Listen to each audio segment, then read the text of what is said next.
Ustaz. Waalaikumsalam. Ya, udah kode lah. Sehat. Ya, Alhamdulillah, dia kan mulai jalan ya sayanya. Alhamdulillah kita bisa bertemu di acara podcast kita ya. Iya. Walaupun dalam situasi gerimis hujan ya, kita bisa bertemu anak-anak support. Nah, gimana nih? Sehat ya? Alhamdulillah Ustaz. Ini namanya sebaliknya. sebaliknya. Indonesia tuh. Oh, siap Ustaz. Namanya siapa? Haija. Jenengan sa? Atir. Ati. Sehat Atin? Alhamdulillah. Seberapa tahun ya? Abdi saya usia kira-kira 30. seberapa tahun. mau ke 20 Ustaz. Oh, 20. Dia kan teh? Baru 15. Oh, 15. Can 17 tahunnya sama layak umurnya 17 tahun. Baik, ya, kan karena gini, di podcast saya itu, podcast kita maksud saya, mau ngobrol tentang dunia pendidikan, khusus pendidikan keluarga, dan basicnya adalah kisah gitu ya. Nah, jadi kita akan ungkap kisah-kisah terdahulu sebagai cerminan dan bagaimana kisah itu menjadi pedoman kehidupan kita hari ini gitu. Nah, hari ini tema yang saya angkat tentang kisah Abu Bakar, khususnya Abu Bakar ketika masih muda. Nih, saya ingin tahu cerita antum duaan. Antum terus duaan ya, antum kan. Hidup duaan. Kayak gimana kisah Abu Bakarnya? Saya ngobrol. Akhirlah, aku mati. Paling yang saya tahu mah pas masih kecil. Seumuran dengan teh. Mungkin. Terus kumaha? Pas masih kecil Abu Bakar menghabiskan waktunya sama seperti orang Arab pada zaman itu. Di antara suku Baduy yang suka menyebut diri mereka rakyat unta. Rakyat unta, betul. Abu Bakar pas waktu kecilnya suka bermain sama unta. Oh, bermain sama unta, bermain untanya. Bermain sama unta dan kambing.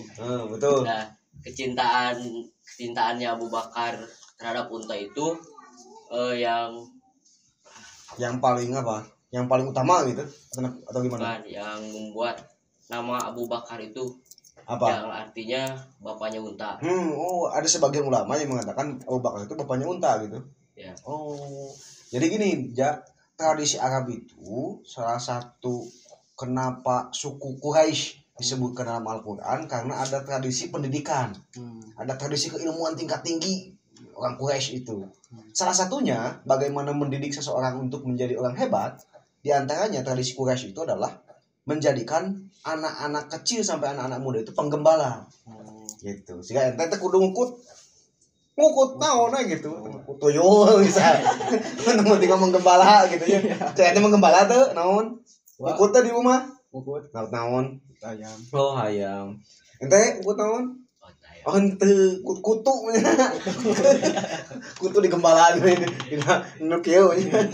Kenapa menggembala? Karena di balik gembala itu dilatih mengasah hati. Contoh, embe ke lapar jeung embe ke wareg. Beda tuh soalna. Beda kumaha? Embe ke lapar kumaha? Embe kambing sedang lapar kumaha soalna? Apa? Lain embe-nya. Embe ketika lapar, bahkan embe ketika kenyang itu sama suaranya aja. Mungkin beda. Terus sugar lapar, dan nanti mau mungkin tetap suaranya kumaha? Dek lapar, kenyang pun, gitu kan. Artinya mengasah hati, mengasah kepekaan gitu. Maka salah satunya tadi Abu Bakar itu ketika muda menggembala. Maka hidup salah sahiji supaya jadi orang yang terasah hatinya dalam menggembala. Ngukut naon di imah gitu. Lauk gitu, ngukut lauk. Kan lauk balong ini teh ya kan? Oh iya tuh. Ini nya naon teh sih namanya. Tunggu masa ngurus. Jadi asal maka belajarlah untuk saling menggembala gitu. Nah, itu ya poin pertama itu saya bagi anak-anak muda seusia itu ya ngukut lah naon gitu. Ngukut gembalaan. Ya, lanjut ke kedua naon? pas umur 10 tahun Abu Bakar pergi ke Suriah untuk berdagang. Aduh, Suriah bersama ayahnya. Karena Gojek. Tacar ayah. Cenah ayah. Nah, naon sih katanya? Nah, Onta. Anak onta. Untuk berdagang kain karena berdagang kain sudah jadi profesi bisnis keluarga. Dagang kain ya. Berarti nu kahiji pengembalaan kedua berdagang. Terus teh kumaha? Naon deui cing? Naon deui ja? kalau menurut saya baca di Google gitu. Abu Bakar itu nama aslinya itu Abdullah. Abdullah bin Utsman. Abdullah bin Abi Quhafah. Abdullah bin Abi Quhafah. Maaf. Kuno aja tempatnya salah itu. Siap. Tempatnya halus bari masjid khutbah langsung. So. Nah, ketika remaja beliau sama Nabi Muhammad itu umurnya beda 2 tahun. Betul. Jadi misalnya kalau Nabi Muhammad mah 12 tahun, kalau Abu Bakar mah 10 tahun. Betul. Nah, yang saya baca, yang saya lihat-lihat, Abu Bakar ketika remaja itu memiliki sifat yang mulia. Contohnya seperti mempunyai sifat yang jujur, terus sifat yang amanah, baik, sering tolong menolong, yang intinya temabok gitu. Temaboknya. Benernya. Padahal Islam belum datang. Tapi Islam belum datang. Bahkan dulu Abu Bakar disuruh sama bapaknya untuk ke Ka'bah untuk beribadah gitu katanya. Disuruh ke berhala. Tetapi pas ketika Abu Bakar meminta ke berhala itu, ketika meminta makanan terus pakaian, tapi berhala itu acuh tak acuh gitu kan. Biasa cuek bebek gitu. Nah, non bahasa lain tuh. Talah bukan nama. Seketika itu Abu Bakar kesabarannya menghilang gitu kan. Betul. Nah, sampai Abu Bakar itu membawa batu gitu kan. Kalau bersama membawa batu, mau melempar ke berhala itu dan berkata, kalau kamu merasa Tuhan, kamu harus bisa melindungi diri sendiri. Kan? Ternyata tidak. Alah, ditimu cicingnya. Dan berakhirnya Abu Bakar teh pulang gitu. Pakai anting. Pun pakai anting jadi naon? Pulang anting. Nah, jadi keperluan saya ke sini ada sedikit problem. Permasalahan gitu kan. Jadi kenapa gitu ya Abu Bakar bisa memiliki sifat-sifat mulia seperti itu, sedangkan Islam belum datang. Nah, yang jadi pertanyaan, kenapa saya tidak bisa memiliki sifat-sifat seperti Abu Bakar itu? Padahal Islam sudah ada. Pertanyaan berat kayak keren. Halus benar. Nah, gimana gitu kehidupan ketika remajanya Abu Bakar itu? Apakah bisa diikuti oleh saya gitu? Tidak. Apakah saya harus mengikuti artis gitu ya? Artis gitu. Jadi gini ya, kehidupan betul, pertanyaan bagus sekali dan referensi yang bagus ya, sekalipun dari Google. Kan sekarang itu ayatnya sudah berganti. Fas'alu ahla Google in kuntum la ta'lamun, begitu ya. Bertanyalah kepada ahli Google jika kamu tidak mengetahui. Bukan pada ahli zikir karena ini mah jadi berubah ayat. Sebab ilmu itu begitu mudah hari ini untuk didapatkan kan katanya. Nah, Aija, pertanyaan bagus sekali. Allah Subhanahu wa taala itu ya, saya ingin tarik lebih luas ke belakang. Allah Subhanahu wa taala itu ngasih gambaran surga. Dan cara masuk ke surganya, Allah kasih kisi-kisi sosok manusia terbaik. Siapa itu? Rasulullah SAW. Maka Rasulullah SAW ketika Rasulullah SAW mau meninggal ditanya, ya Rasulullah, setelah engkau siapa yang harus saya ikuti? Jawaban Rasulullah SAW yang pertama adalah Abu Bakar As-Siddiq. Gitu. Karena dia memiliki sifat kelembutan. Gitu. Nah, pertanyaannya tadi, Abu Bakar memiliki sifat kelembutan, memiliki akhlak yang baik, sedangkan Islam can datang dia. Sedangkan Islam belum ada, kan gitu ya. Nah, pertanyaannya kenapa memiliki sifat kelembutan itu? Satu, tadi jawabannya dari Atin.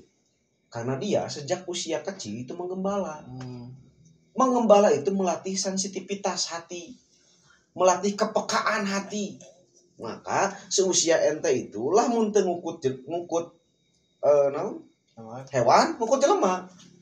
Apa ngukut jelema? Aktif di berbagai kegiatan sosial. Berorganisasi, aya komunitas tertentu, karena itu melatih kepekaan kita, melatih menguras ego kita gitu. Bagaimana kita harus mudah beradaptasi, mudah untuk merasakan perasaan orang lain, itu kan lewat kehidupan bersosial, berorganisasi, berkomunitas gitu. Maka milikilah komunitas-komunitas yang akan mengarahkan ente ke tempat-tempat terbaik. Lamun teu ngukut loba-lobana. Ngukut domah di imah di kamar suka ngukut di domah. Ame bau teh domah gitu nya. Asli bau domah dan namanya. Muaka murni teman dua tak gitu. Maka itu ngukut pertama adalah menggembala atau berinteraksi dengan komunitas manusia sebanyak-banyaknya. Yang kedua, Abu Bakar As-Siddiq itu kenapa memiliki sifat kelembutan selain dari tadi faktor menggembala adalah faktor dengan siapa dia bergaul. Abu Bakar As-Siddiq ini bestinya Rasulullah SAW. Tahun besti aja. Tinon. Sahabat dekat. Allah, sahabat dekat apa udah kayak namanya? Besti. Besti banget. Oh, besti banget tuh. Besti banget. Besti itu teman dekat dengan Rasulullah SAW. Karena sekali lagi persahabatan itu mencuri tabiat. Persahabatan itu mencuri sifat asli seseorang. Maka seusia ente hati-hatilah dalam berteman, pergaulan. Kita itu anak Tuhan, tapi asuhan-asuhan setan mah ya. Enggak usah jadi alus, modalna alus. Tapi ketika digaul di tempat terbenar bakal kebawa tabiat urang. Abu Bakar As-Siddiq itu karena sejak kecil itu temannya Rasulullah SAW, teman dekat, bestinya gitu. Nah, Rasul dapat bager sebenarnya. Tiba heula ini menyangka bahwa Rasulullah SAW hebat bukan karena didikan manusia, tapi didikan Allah secara langsung gitu.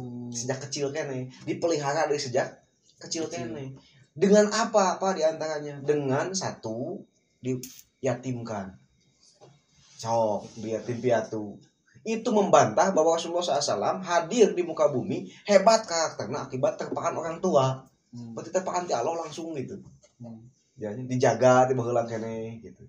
Nah, maka hidup muka dua supaya memiliki kelembutan hati si Abu Bakar As-Siddiq adalah berhati-hatilah terhadap besti. Teman dekat. Karena teman dekat itu mencuri tabiat. Contoh, ketika maksiat awal mah hati tetengeunahnya. Dialajar baheula naon? Ulin misalnya. Balik penting dari awal-awal mendegan, tapi lah kailaan mak dinikmati gitu nya. Jangan damang gitu nya, kailaan damangnya. Contoh KWC mimiti asup baunya. Komo lamun ngompolna jengkol mah nya bisa. Bau. Tapi lah kailaan jangan dinikmati. Nya bika ngarokok beak 2 batang, ngokopi banyak. Karena memang dinikmati dalam maksiat itu kayak gitu. Awal-awal ketika teman itu kan mimiti mah terasa.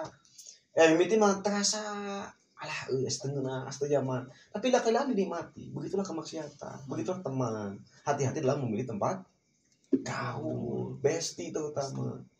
Kadang-kadang pun besti itulah yang menyebabkan seorang getol maksiat.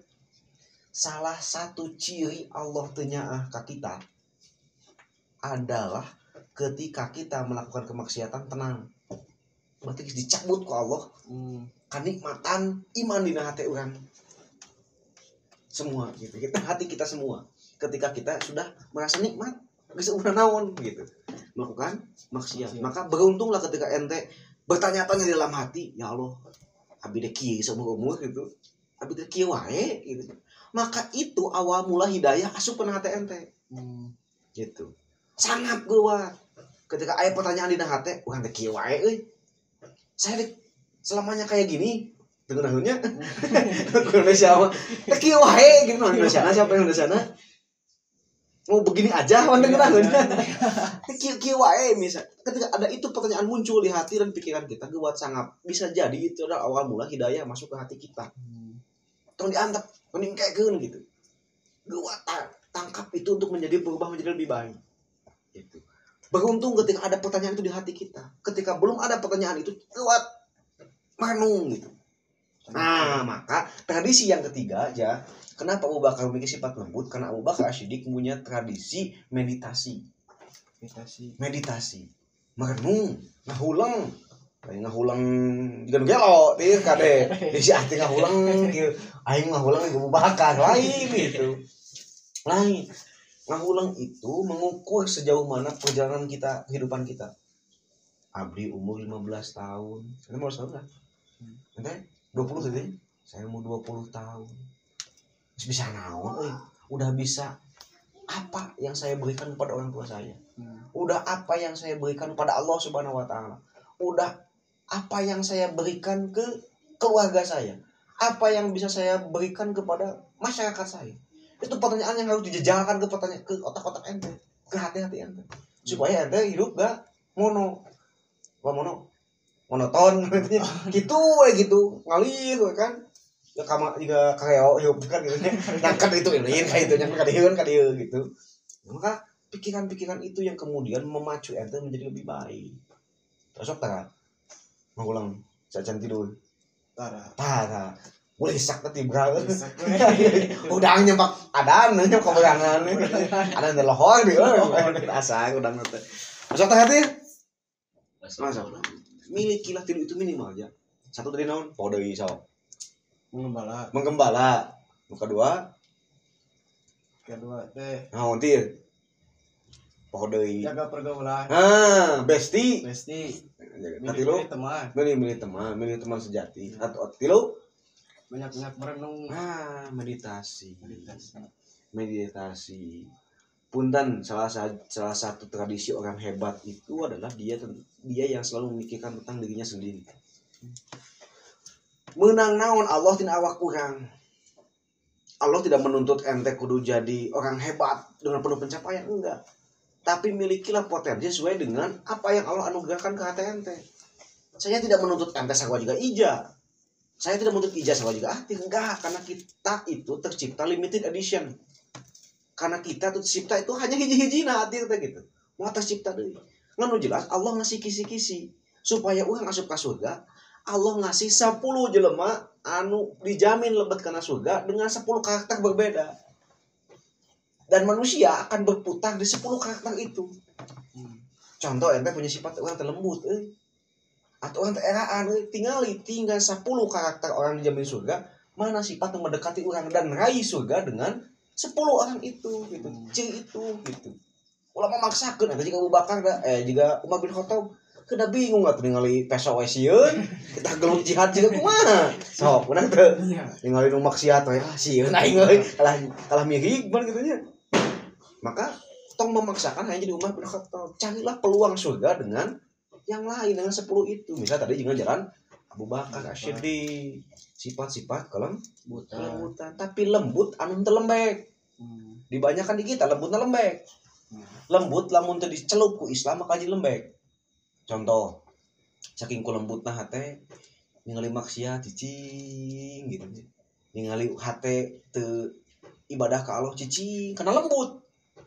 Lembut anu lembut teuing barangnya jadi lembek. Tapi lembut anu disebrot ku Islam, anu dijaga ku tilu halu tadi, itu menjadi sebuah kekuatan luar biasa. Kelemahan itu bisa jadi sebuah kekuatan seandainya kelemahan itu dicelep ku Islam. Maka ente sekalipun ente buka kelemahan, saya pun punya kelemahan. Bagaimana cara menutupi kelemahan itu supaya jadi sebuah kekuatan? Di antaranya adalah dengan mohon maaf, dengan getol ibadah. Hati orang jadi tenang. Sekalipun kita punya berbagai macam kelemahan, tapi hati orang luas. Allah kasih keberkahan di hidup ente di jalan yang lain. Begitulah Abu Bakar. Ketika Abu Bakar punya sifat kelembutan itu jadi sebuah kekuatannya. Contoh, satu waktu Abu Bakar As-Siddiq ditimul nuju tina guha ya, guha naon teh? Guha hiro nya. Guha hiro poho deui nya gempeuhnya. Deg-degan kikiaan aja kuna tinggali. Duana lagi kikiaan. Gila kailaan mulu terus. Di guha kalem guha hiro. Oh kopinya kopi mah kalem nyantai. Di guha hiro di timur ku kaum Quraisy. Palawar keuna kana gigi Abu Bakar Syaddi. Letak. Jawaban Rasul naon? Ketika gigi lesot kemudian berdarah, berdarah. Kemudian Abu Bakar ngibrik. Sieun jawaban Rasul naon? La tahzan. Innallaha ma'ana. Ya, apa ayatna batu gempeng pohonya. La tahzan innallaha ma'ana. Tong sedih, jangan bersedih. Pertanyaannya, kenapa Rasulullah SAW ngomongkeun la tahzan? Lain la takhaf. Jangan takut. Tapi la tahzan, jangan bersedih. Artinya geus eueuh rasa kasieun dina awak Abu Bakar itu gitu. Sehingga Rasul ngobrolkeun la tahzan tong bersedih. Artinya dia sudah geus eueuh kasieun deui dina hatena teh. Jelema lembut, lamun teu dicelep ku Islam loba kasieun. Itu salah kieu lain. Tapi ketika dia dicelep ku Islam, hatena yakin kana ka Islam, ya hatena yakin bahwa Allah mau mungkin ngantep jelema nu iman, maka jawaban Rasul la tahzan. Jangan bersedih. Nah, Abu Bakar sedih bukan karena dirinya di timur, tapi karena pembawa risalah Rasulullah SAW diperlakukan siga kitu. Pernah ente ningali kiai lamun diledek nya hate? Ya. Pernah? Itulah sifat Abu Bakar. Ayo kamu kan minum ngeledek. lain ditulung minimal aku hate lain kieu cara memperlakukan memuliakan para pembawa risalah Allah. Memuliakan para orang anu tipe ilmu supaya merubah keadaan. Maka saya berharap ente pun jadi kayak gitu. Ulama itu seperti jembatan. Orang pembawa ilmu risalah Allah seperti jembatan. Yang jembatan fungsina kan nyambungkeun ieu jeung ieu nya. Eta batuk. Ayo ngomongnya. Serius teh itu tadi kan ngomongkeun. Tempat, ada jembatan. Ini Allah, Al-Quran, Rasul mau mungkin nepi ka masyarakat secara langsung, maka dijembatani ku para ulama. Maka saya berharap ente jadi kayak gitu, jadi orang yang menjembatani isi Al-Quran, isi ajaran Islam ke orang lain. Mas tato tuh bisa kemampuan kita. Ente mau dituntut standar sih saya. Ente mau jadi tekudu, hiduplah berpotensi, hidup masih potensi masing-masing. Kata Abu Bakar ketika asup Islam terubah lembut anak suka jadi keras kan gitu. Tapi kelembutan itu dikelola supaya jadi sebuah kekuatan, sehingga Abu Bakar Siddiq dengan kelembutannya itu menjadi sebuah jalan dia masuk surga gitu. Maka tadi saya kasih tahu salah satu ciri Allah ingin merubah suatu keluarga, salah satu ciri Allah ingin merubah suatu kaum, salah satu ciri Allah ingin merubah suatu tempat, suatu komunitas, Allah hadirkan ulama di tempat itu. Maka ente muliakeun gitu. Dengan cara ente. Apapun yang ente bisa. Awas yang ngeledek, jeung aing urusanana gitu. Itu kan Abu Bakar Siddiqnya ge manehna punya sifat lembut. Ketika agama disentuh, maka dia marah. Ketika Rasulullah SAW disentuh, dia marah gitu. Ketika dirinya disentuh, tengamak pan. Timu beletuk sugan aku aing. Akhirnya dia sudah tuntas dengan dirinya sendiri. Marah dirinya itu bukan lagi marah yang berkenaan dengan dirinya, tapi dengan agama itu. Agama disentil, Rasul disentil karena ngamak gitunya. Karena marah gitu. Marah menang betul menang naon? Marah. Amak menang menang naon? Apa yang tadi itu? Amak pamenang, marah itu boleh, yang tidak boleh itu marah. Keberan atau sama kamakan nggak boleh itu. Marah itu ente perlu naik kelas. Boleh marah, asal marahnya itu urusan agama. Ketika ente tuh sholat, orang menang amak. Ketika ente maksiat, orang menang amak. Ketika ente hidup dalam dunia ente bangor budak sedekir dan bangor budak sedekir lah gitu. Harus ini bagi para orang tua ya harus bisa membedakan mana bangor anu ngalanggar syariat, mana bangor usia sedekir. Bang usia sih naon cing? Bang usia sedih ente naon? Naon cing? Hah? Uniko. Itu mah bang usia aja. Naon cing usia sedih ente? Tak mandi. Bang mau kita kan banyak. Benar tuh. Naon deh sok. Pakai motor kegeberan. Bang usia ente. Naon deh sok. Keluar malam. Bang usia ente. Naon deh cing. Udah dia panggil ente kan namanya. Lamun bangor mengelanggar syariat, contoh yang aww, pulin yang lain mahram, terus kemudian mohon maaf ya minuman keras tadi mabok dan sebagainya, itu bangor melanggar aturan Allah, nipu kolot, maka tong berharap ketika saya kan di teman-teman di rumah saya nya, ketika ente mulai masuk ke komunitas ngaji di sini, saya tak pernah marah lamun ente bangor dari ente. Pak, cina naon dari asup sekolah naon hal yang baik, kita mau yang ngamak. Tapi lamun ketika ente teu salat, ketika ente teu ngaji, ketika ente ka awewe, anu kudu lakukeun? Cingkat sukunya, cingkatnya. Ayahnya dikebuknya. Itulah mau melanggar syariat. Itu aturan yang saya tegakkan gitu. Wayahna ketika ente bangun melanggar syariat, wayahna balik dia cingkat gitu. Ya. Nah, maka saya lagi nih penutup bagi saya seusia-usia ente itu masa-masa pencarian jati diri. Ya, karena waktu 5 menit tadi terus ngodoan 5 menit. Bang usia ente itu adalah naon? Bang usia ente naon teh? Masa-masa seusia ente itu adalah masa-masa pencarian jati diri. Who I am, siapa saya? Saya itu mau kayak gimana? Saya itu mau kemana? Saya ini aktivitas harus kayak gimana? Itu usia ente. Saya memahami betul masa seusia ente itu masa-masa daun sampe. Kawinan kayak itu ini kayak itu kan kadang inget ka dieu kan itunya salat di jalanan, bangor di jalanan maksudnya ente bakal seimbang. Ama ma'ruf sambil munkar kan gitunya. Dan mah nahi munkar tapi sambil kana munkar teh gitu. Nah, maka seusia segede ente itu masa-masa pencarian jati diri. Maka dalam masa pencarian jati diri ini Allah ngasih 10 model manusia terbaik. Ya. Khusus lamun bisa juga Rasulullah SAW turutan aya sifat Rasul sebeuji nu alus aya dina Al-Qur'an. Tingali masa muda Rasul siga kumaha. Hese juga Rasul mah bisa Allah ngasih kisi-kisi 10 orang. Aya nu lembut, aya nu heuras, aya nu eraan, aya nu dermawan, aya nu gesit, aya nu pintar, aya nu adab ka kolot. Jadi antara 10 orang yang dijamin masuk surga itu mempunyai potensi yang berbeda-beda. Maka seusia ente itu cari karakter saya mirip siga saha dan 10 ieu. Kumaha masang orangna sebagai cerminan ente untuk hidup dan melangkah di kemudian hari. Itu dari Islam. Barakallahu li wa lakum. Komat langsung. Sejumahan. Itu. Dah, ya. Alhamdulillah alamin. Deg-degan. Mungkin nanti di podcast selanjutnya ya. Podcast kedua, podcast kayak mah saya tidak menuntut alus. Podcast kayak menuntut mengalengitkeun kesang lah. Kayak kudu alus bener. Lain di dia tempatnya. Alus itu di Masjid Badag, khutbah, terus Jarago. Ini mungkin tempat salah. Tempat seserian, tempat kita belajar untuk menjadi manusia anu hidup di potensinya masing-masing. Bismillah.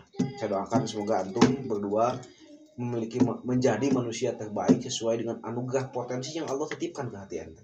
Yang Allah titipkan ke kepala ente. Cari potensi itu.